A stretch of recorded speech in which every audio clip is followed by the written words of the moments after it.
right now, Mario Barrios is heavily involved in a lot of fights right now. That's big at 147. Uh, with the win over Ugas and his recent win he just had, he's still at the top of the food chain for 147.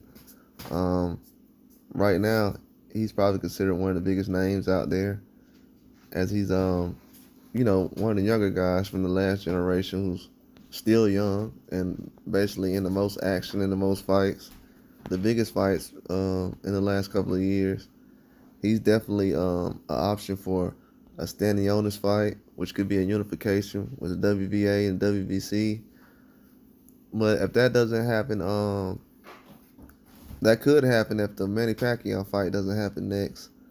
They said Stanionis has signed an extension with PBC, which I thought that was going to happen eventually with Jerron Ennis moving along, going to the zone. So I definitely could see that possibly being next if Manny Pacquiao situation isn't handled. More so, it's probably has things to deal with, probably with money and just timing and everything else. But I could see Barrios possibly fighting a guy like Stanionis, and after the Stanionis fight, he could possibly get in a situation where he could fight a Manny Pacquiao towards the end of this year, um, and that could possibly happen. But if it doesn't, Barrios has options. There's a lot of people that still want to fight him.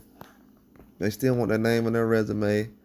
A lot of people are saying now, after 2 or 3 years, well, about 3 or 4 years, that Tank Davis' best opponent is Mario Barrios.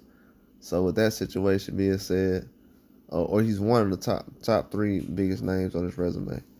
But with that being said, I definitely feel like Barrios has put himself in a position with him jumping from tank fight to fighting guys like Keith Thurman and Ugas. So he's always been in action. He's always accepted the big fights. This is nothing new to him. He just took a small little break, but he still had a victory over I forgot who he beat on the Canelo card, but he still had a victory on that card. So he's still at the top right now. He's still a guy who people want to put on their resume.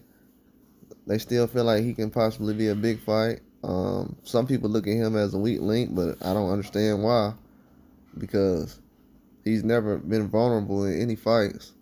The fights he actually was close in were big fights. You know what I'm saying? So it's definitely not a guy to be overlooking or anything like that. But when standing honest, he needs to get a situation going too as well. He hasn't been fighting much lately. So with him fighting Barrios, it'll be a good look for him to actually be in a big name fight. Because fighting Gabriel Maestre, that was a decent fight, but it's not what fans were expecting, because they felt like he could have fought Boots Ennis already. Guys like Cody Crawley as well. So just a lot of different things that been happening overall in the 147 division.